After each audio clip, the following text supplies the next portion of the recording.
Sinalakay naman ng mga otoridad ang isang bahay sa E. Rodriguez, Quezon City. Ang mga shabu itinago sa loob ng speaker. Balitang hatid ni Cesar Apolinario. Sa likod, sa taas ng bahay ko. Galing ang impormasyon sa tip ng isang concerned citizen sa barangay E. Rodriguez, Quezon City. Nasa loob daw ng speaker na ito ang droga, kaya na mag-operate at suriin ang speaker. Nagbagsakan ng mga shabu paraphernalia, pati ang mga plastic na may hinihinalang droga.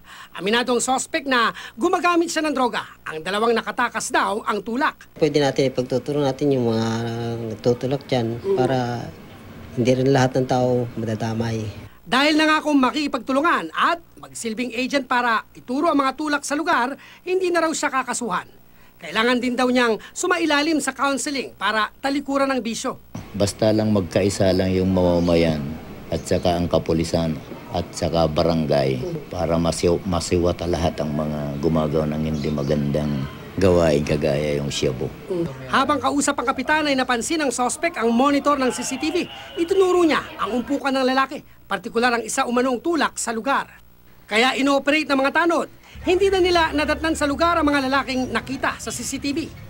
Nitong linggo naman, nagsagawa ng Oplan Galugad ang mga tanod at mga tauhan ng anti-illegal drugs ang QCPD Station 7 sa parehong lugar. May ilang sumuko pero marami ang nakatakas. Araw-araw kami dito sa mga barangay, nag-ikot kami. Karoon kami ng massive talaga na information drive. Cesar Apolinario, GMA News.